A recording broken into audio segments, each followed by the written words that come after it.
Hello everyone, peace of Christ to all. In this video we will respond to some Abduls as usual. Here we see in front of us the Muslim post that a Christian bishop, he is an Orthodox, I believe, from his clothes.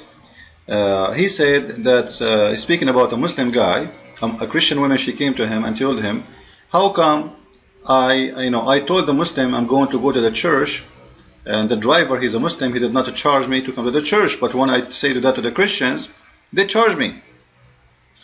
Now, I'm not sure really how true this story or not, but let us assume for the sake of argument that this story is true. What the bishop in this video is saying, that if a Muslim worshipping the false God, following the false Muhammad, bowing to a rock, to a stone, kissing stones, if a bad person like this, which means misleaded person, he is taking a Christian woman to the church, he don't charge her. How about you Christians? So simply he's trying to encourage the Christians to do good. That's all. But the Muslim, they will make it look different. However, but I want to examine the story first to see if this is an act of a Muslim or it's not. Is Muslims allowed to take Christians to their churches? I challenge any Muslims to make a fatwa. Those who they are scholars, I want to see a fatwa. You want to watch my video? I want you to post on your website that you encourage Muslims to take Christians to their churches for free. And I want you to tell me from where you got this fatwa from, which means how you support that from your religion.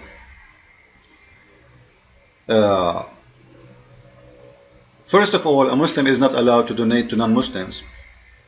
Secondly, a Muslim, for sure, this is not a question, he is not allowed to take someone to a place is considered for them a place where people worship the wrong God.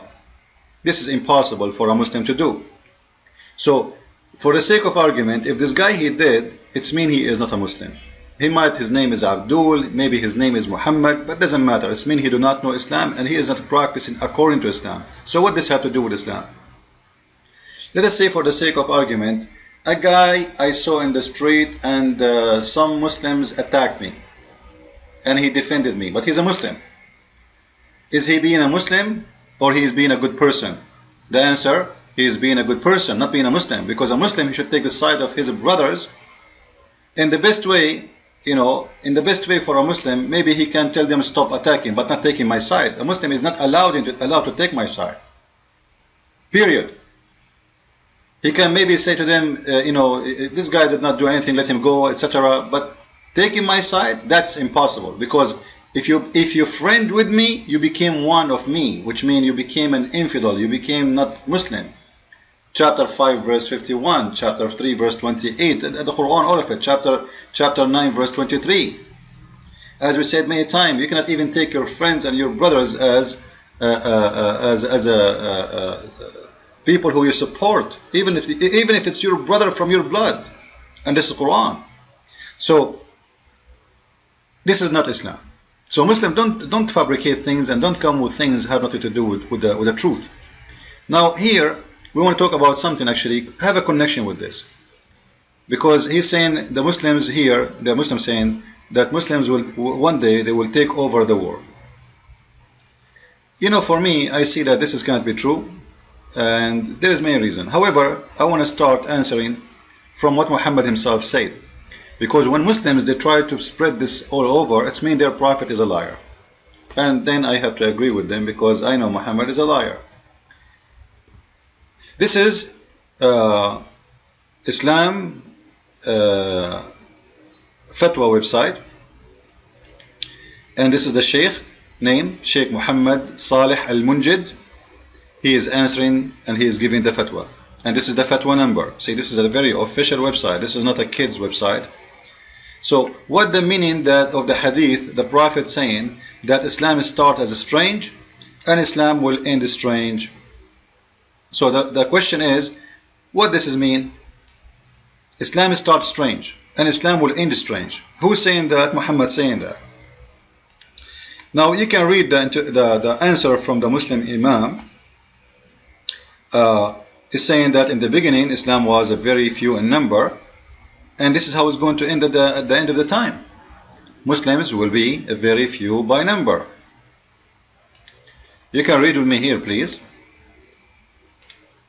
Islam began among a few individuals when it spread and prevailed, and then will be reduced in number until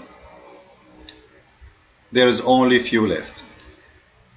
So when the Muslims they go all over and say Islam is going to spread, Islam will take over. So who is of you is lying, Muslims? You or Muhammad? I say Muhammad. I want to go and take the side of the Muslims these days. What do you think, Muslims? I want to say you are saying the truth. Muhammad is a liar.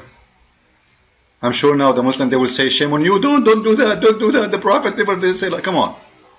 Like, come on, Abdul. You see, the Muslims they have a mental issue. And that mental issue is connected to their ignorance.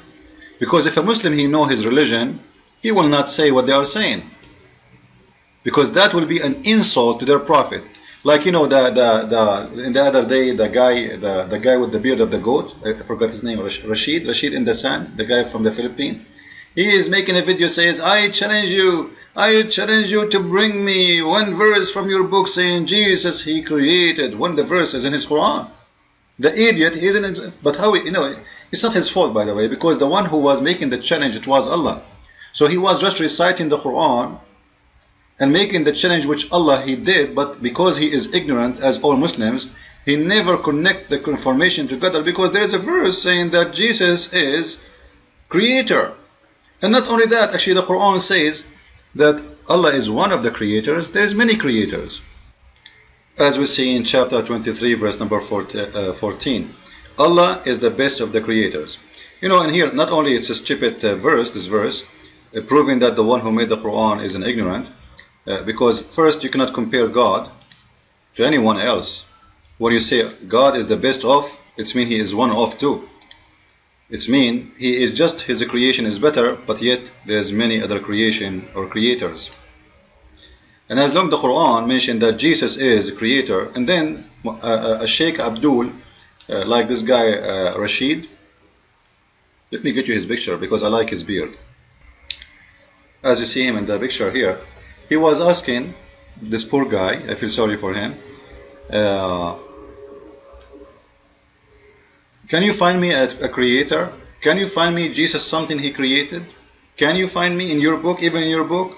So we showed him not only in our book, we showed him it's in his book, but yet the ignorance until now did not notice that their God, Allah himself, saying clearly that there's many creators and he is just the best. And that will lead us for something very important.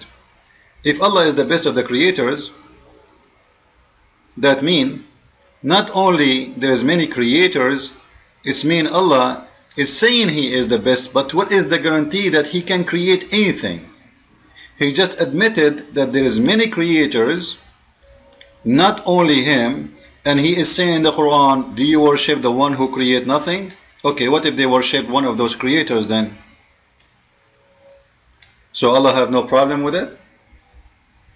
Because if the challenge, this guy Abdul, the Rashid, this guy, the potato, he was saying, the challenge I have for you to show me one thing you created.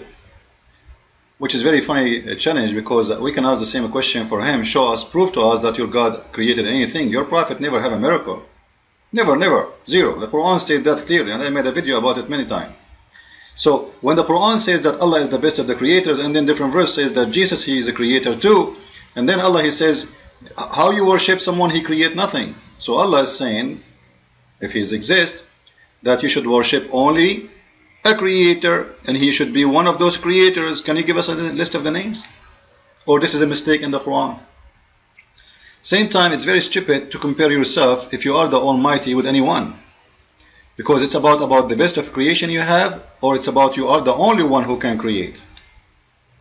By saying you are the best of them, it means you are not the only Almighty. Because what makes you Almighty, supposedly, that you can create, and the rest they cannot.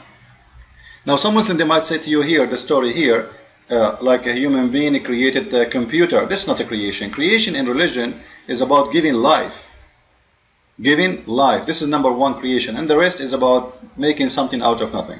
But the number one creation is about giving life. Can you give life? That is a creation. So don't tell me about cars and create a watch or iPhone. You know, this is a creation of ideas, technique. But this is not creation in the religious meaning. Religious meaning, when we say create, God create, we are talking about creating a human being, creating the universe, bring things into existence. Then we use those things, doesn't mean we create them. No, we are making something out of them, but we are not creating anything. However, we go back to our topic. When Muslims they speak about Islam is going to grow, and their prophet says Islam will shrink. So which one really we should believe? Which one is truthful in his statement? Is it the Muslims or it is Muhammad? However, I believe that Islam number is growing as number, but this is the case for everybody. You know, Christians almost more than 3 billion already, and everybody believe that China is going to be the coming giant Christian country very soon. Like South Korea, not long time ago, used to be 0 Christians, and now more than 85% of the country is Christians. Same as many locations. Indonesia used to be 0 Christians, and now it's between 10 to 15%, and this is a very pure Islamic country, is one they used to be.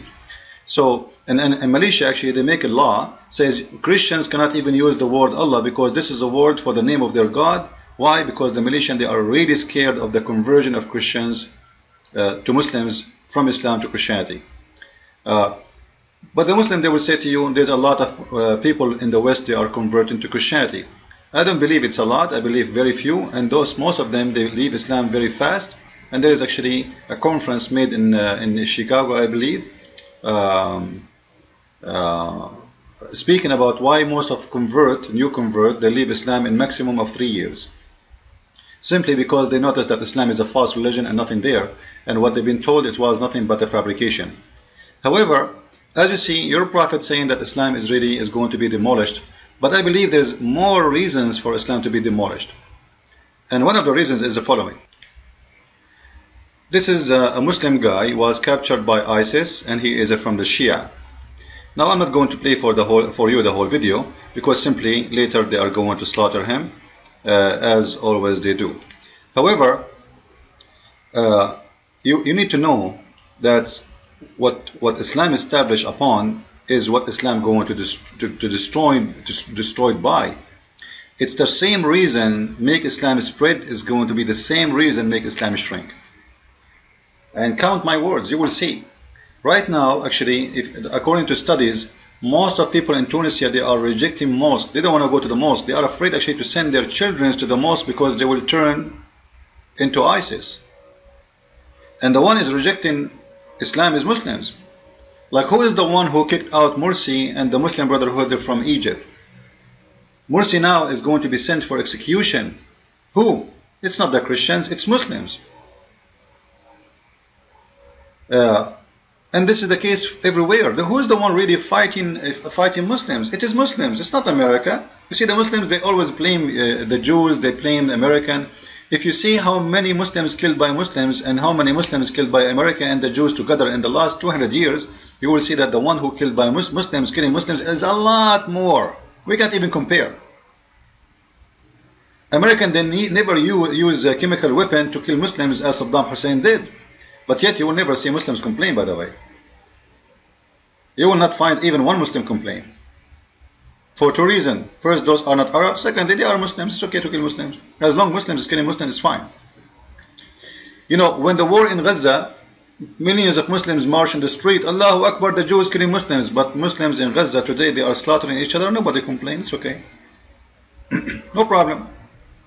Anyway, Islam will be destroyed by Islam and by Muslims. And the best way to fight Islam is Muslims. And what I am doing right now, actually, I'm not really fighting Muslims as much I'm trying to save them. I'm trying to save them from the coming future for them. The more Islam increase, the more you Muslims will be living in destruction. You see those people who join ISIS because they are so desperate, because they have no life. You know, when somebody commits suicide and do suicide bombing because simply he have no life. And this is the case for every Muslim. You Muslims don't have a life. You watch news, you are angry. You go to the mosque, you are angry. You go angry actually after you go out of the mosque. Which means Islam never give you relax, never give you peace, and you will live angry and you will die angry and you are an angry person. This is why Muslims, their life is very short. Time is up. Follow with me with more videos. Christ is Lord. Islam is false. I mean.